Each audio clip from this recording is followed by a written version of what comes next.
Hey, what's up guys? Welcome back to another movie review. Today we're actually going to be talking about Logan. A lot of you guys have been asking me to do my movie review. I did see this movie about a week or two ago. I actually saw it while I was at the Arnold Classic in Ohio. I went with one of my buddies from BSN and then some subscribers that I had actually met at the show. It was like a big group of us. It was like 8 of us. We all left the movies kind of crying, you know. Luckily there wasn't anybody I knew that was there besides them. It was a good movie. Like, I mean, a lot of people, like Wolverine, he's always been one of my favorite characters growing up. I love his personality. I always loved that he was such a badass. Kind of when I was a kid, I wish I was more of a badass like him. Didn't take any shit from anybody.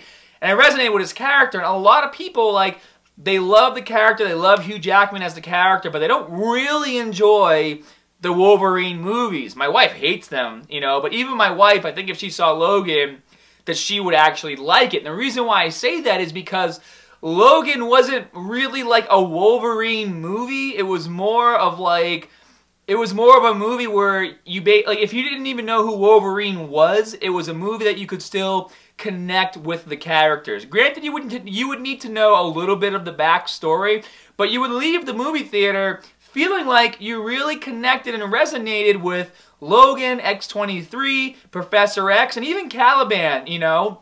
You would have connected with those characters, and I think that's why so many people, I mean, obviously, spoiler alert if you don't want to know anything, but even though this is the end of Hugh Jackman as Wolverine, because obviously he dies at the end, and Professor X dies dies during the middle of the movie, you know, even though those characters die, you don't really leave the movie pissed that these characters died and you won't see them again. You leave, you know, kind of happy they had a proper, well, not Professor X dies pretty horribly, but they have a proper send-off in general for the movie. Like, we got to see sides of Professor X and Wolverine that we always wanted to see. Like, we wanted, like, obviously it's a movie, but like, these characters are real people, like, you know, in the movie. Like, they swear, they say certain things, they can be dirty at times. Like, there's always like a PG-13 way these characters talk to each other, but we all know Wolverine likes to swear, and then to see the banter between him and Professor X was just hilarious. Like, everybody in the movie theater was laughing their butts off when he's like dropping F-bombs. Patrick Stewart, you know, basically being more Patrick Stewart than Professor X, you know what I mean? Like, it was really fun to watch, and like, all the banter back and forth where Wolverine just keeps making Professor X take his medication, and he's like, take your pills, and he takes the pills like without even questioning him. Every time he says, take your pills. I love how he doesn't even question it, doesn't care, just takes the bottle, pops them in, throws them in his mouth, and swallows them. And then, you know, Logan's like, show me your mouth, or show me you swallowed them, and Professor X is like, ah, you know, making faces at him. It was hilarious. You know, there was a lot of really fun parts where you really got to connect with the characters as, like, real people. But, I mean, obviously, the synopsis of the story. So, I gotta tell you, I was in New York a few weeks ago, and they'd have, like, all these huge comic book stores, and I was reading an Old Man Logan comic to try to figure out what the hell is going on. And I guess in the comics, Logan is the one who kills everyone because Mysterio, I'm pretty sure that's his name, it's actually a villain from Spider-Man. He convinces Logan that all the X-Men, all the other mutants are actually, you know, villains that he's fought, and they're infiltrating the base or the school, and he kills them all. So he basically is the one who kills everyone. But in the movie, they basically, you know, lead you to believe, I guess there was supposed to be a scene, it'll probably be on the Blu-ray release, of Professor X having, like, his first seizure and killing everyone, and that's why all the other mutants are dead. I don't know, maybe he was hooked up to Cerebro at the time and just lost it. I mean, we already know that he could kill every single mutant if he wanted to while hooked up to Cerebro. They've made mention of this before in previous movies. So I don't know what happened. They didn't really say that. And I mean, I guess we really didn't need to know the exact, you know, reasoning behind how all the mutants died. Maybe they want to touch upon that in a later movie in a different timeline. I don't know. But anyways, the movie was great. The girl playing X-23 was phenomenal. Like, I think that girl is going to have a really successful career if they decide to keep her making more Marvel movies. I mean, I'm sure she'll do other movies as she gets older. But her as X-23 was amazing. Her acting style was great. You know, she's a little smart-ass. She's basically a miniature version of Logan. Super smart-ass, does whatever she wants, just kills people. Like, that scene where she walks out and has the dude's head and throws it. My friend next to me is like, please be a head. Please be a... What is that? Please be a head. And she just throws the head. And I'm like, damn, that was a head. And the funniest thing is, you're looking at the army... And all the soldiers, the SWAT guys, or whatever you want to call them, and you're looking at them, they all have like these upgrades and metal arms and legs and all these different things, and you're looking at them, you're like, wow, these guys are badass. They got metal arms, metal legs, like all these gadgets. But then you start to quickly realize the only reason why they have metal arms and legs is because she probably cut them off to begin with.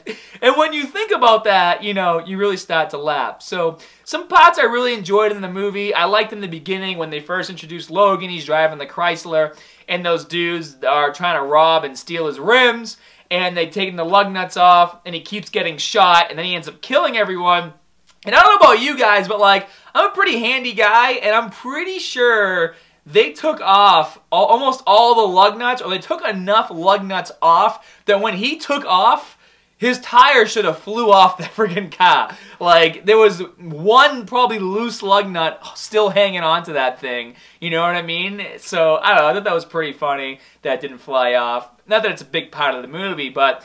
I mean, for him to have to keep going back and forth through Mexico to, like, do his job, take care of the professor, like, Logan, as much as you want to say he's an asshole, I mean, when you really need him to do stuff, he's there, you know, and that's something that you can definitely look upon. I feel like a lot of dudes are like that, you know, a lot of guys that might be rough around the edges, if you really need them, you know, and they really do care, they are there for you, and that's exactly who Wolverine is. So... obviously, we got, you know, all this shit that goes down. You know, Caliban gets captured. He starts tracking the mutants and trying to find them. They're all trying to get to Eden. I thought it was really cool that they had the comic books throughout the movie. And then when he opens up to the page and he sees Eden and he sees the coordinates and he matches it up to the envelope. And then he starts to realize what's happening and gets pissed. Like, you know, I thought that was pretty funny how they were relating it to the actual comics. But as you guys know, they do go there. And the whole time throughout the movie, Wolverine is just like in shit condition. His adamantium is slowly killing him. It's been slowly killing him over time. To the point to where he passed out because he had taken so much damage. And then X-23 steals the car and brings him to the hospital. And like, I thought that was hilarious.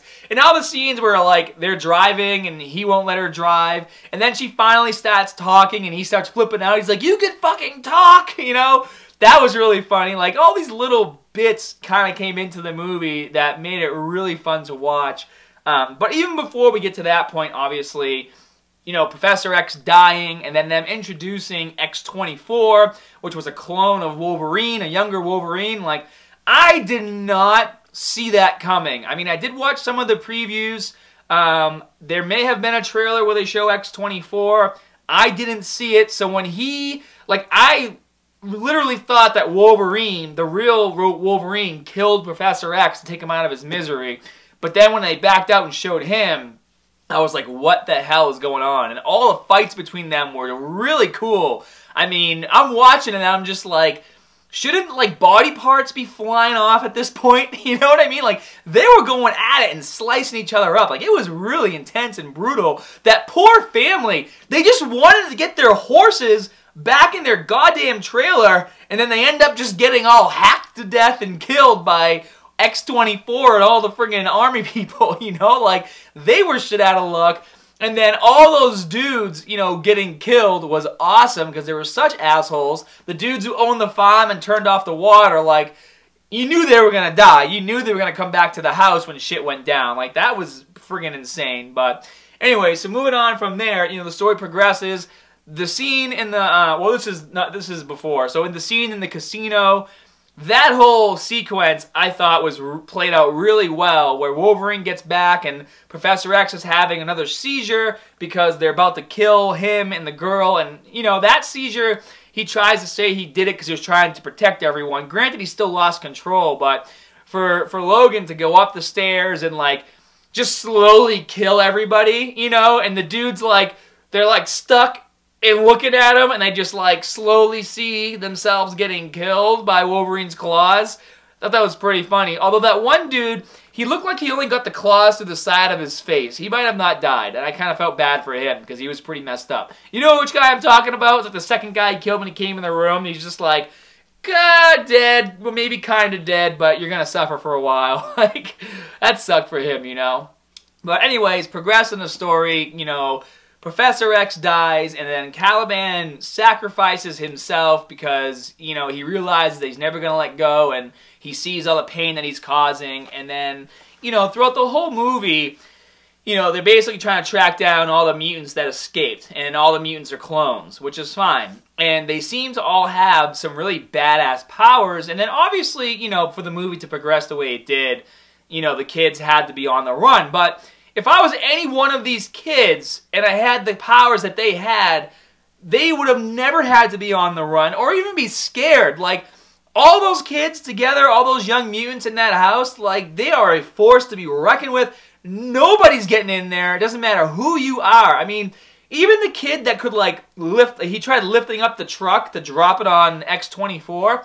Why didn't he just lift up X-24 and throw him across the mountain? Or, like, the girl, he could have held him in place while the other girl froze him, and then the other girl shredded him with the friggin' her power over nature and, like, splinters like she did to that guy. That guy had a really messed up death. Like, that sucks to be that guy. Not only did he get impaled by millions of needles, he got impaled so much that his body exploded. Like, that really sucked. That was a brutal death, you know? But I'm sure you guys were like the whole time too, like, why are these kids so scared? They have superpowers. They can handle themselves, you know? But the scene where they killed Pierce, by the way, was really intense. It was like a Children of the Corn, like, looking down on him as, like, they're covering him and burning him and electrocuting him and freezing him and, like, making the grass eat him. Like, that was probably one of the most brutal deaths I've seen since Jurassic World, when the girl who was supposed to be babysitting the two kids got picked up by the pterodactyl and then thrown in the water and then eaten by the huge water fucking dinosaur that came out of there and ate her and a pterodactyl. Like, that shit gave me nightmares for like a couple weeks. It was such a brutal, like, death. I just couldn't get it out of my head. Anyways, getting back to Wolverine. So obviously, you know, I don't know about you guys, but as soon as I saw the bottle of green elixir, and they're like, don't take it all at once, we all knew what was going to happen. He was going to be taking that whole thing at once, and he did, and he's like, it's so funny to see him, like, out of breath, and then take the thing, and then he's running through the woods, and he's not out of breath, because, you know, Hugh Jackman is getting up there in age, so he's pretty muscular, but he still looks like an older, you know, muscular dude, and it's so funny to see him running like this, and his friggin' white beater. Like, that was a hilarious scene for me. I mean, I'm sure he got pretty tired doing that, like, for the actual scene itself, but he made it look phenomenal. Like, he continued to bring the character to life to where we wanted to see him, especially for his send-off, and I really liked that. And then obviously he dies, and he gets buried, and it was really touching. I was wondering if X-23 was going to call him Dad. I'm sure all of you guys and girls were waiting for that moment. And then when he did, that's when the waterworks started happening with all my buddies. I'm sure everyone in the theater. That's when the waterworks started to come down. I'll admit I got a bit emotional too, but it was a proper send-off. And then it was really cool. X-23, you know, she takes the cross and then puts it down to show that it's an X. And then they kind of leave, and then they go off. And then hopefully, you know, this is going to start off the new movies or the new mutants. Like, we don't know what's going to happen yet. Maybe you guys do. I don't, but, you know, it was a good movie. And then obviously after the movie ended, we got to see that fun scene for the new Deadpool movie, which had nothing to do with Deadpool 2. It was just a fun thing to watch, and I thought that was pretty hilarious myself. But, yeah, I mean, I thought overall the movie was great. It was a different kind of Wolverine movie. It was definitely, like, for Hugh Jackman to have that send-off performance of that character, I thought was absolutely amazing. And there have been talks about who's going to be replacing Hugh Jackman if they do keep Wolverine on the silver screen, which, I mean, I'm sure they will, an iconic character like that. They're not going to just, like, kill him off and then never have him back. And there have been some talks about who they think might take over the role, and my favorite pick so far that people have said is Tom Hardy. I think he'd do an amazing job as Wolverine, and he kind of meets the height requirements too, which is always a good thing. But I want to know what you guys thought about the movie. You know, let's live chat about it down in the comment section below. Show some love, hit that like and subscribe button. Hope you guys are having a great week. And as always, more good stuff coming soon. See you guys.